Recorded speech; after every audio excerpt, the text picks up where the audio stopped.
ሐሙስም ሁሌም ማለት አለብን። ግን የጁማዓ ሌሊትና ቀኑ ደግሞ ትልቅ ደረጃ አለው። ነብዩ ሰለላሁ ዐለይሂ ወሰለም ኢነ ሚን አፍضሊ አያሚኩም ከናንተ አላህ ከሰጣችሁ ቀናችሁ በላጩ የውመል ጁምዓ የጁምዓ ቀን ነው።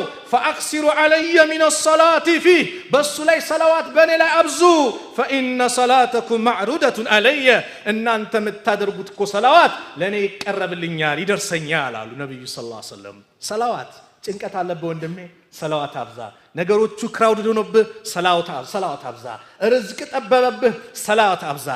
ሰላዋት መከራን ጭንቀትን እንድትላቀቅ ያደርጋል። ነብዩ ላይ ሰላዋት ማውረድ ለዓለማት ዝነት የላካቸው ነብይ ረሱል አለይሂ ሰላቱ ወሰለም ለኡመታቸው ያለቀሱት ነብይ የሚሰግዱበት ቦታ በእንባ የረጠበው ነብይ በምን ምክንያት ኡመቲ ኡመቲ እያሉ ስለ ኡመታቸው የተጨነቁ ነብይ በሳቸው ላይ ሰላዋት እንዴት አታወርድም? اللهم صل على محمد وعلى آل محمد ብለ እንዴት አታውሳም? ዛሬ በቀን ሜሲ ሮናልዶ እያልን አርቲስቱን ዘፋኙን ምኑን ስንቴና ሞግሰዋለን፣ ስንቴና እናሰዋለን። ነብዩን እንረሳለን?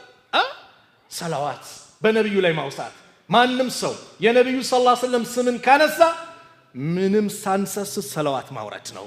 ሐታ ሌሎቹ ነብዩ ሙሐመድ ብለው ዝም ካሉኛ ምን እንላለን? ሰለላሁ ዐለይሂ ወሰለም የነብዩ ስም በተጠራ ቁጥር ሰላዋት ስስታም ማለት አሉ የአላህ መልእክተኛ እኔ እሱ ዘንድ የኔ ስም ተነስቶ ሳለ በኔ ላይ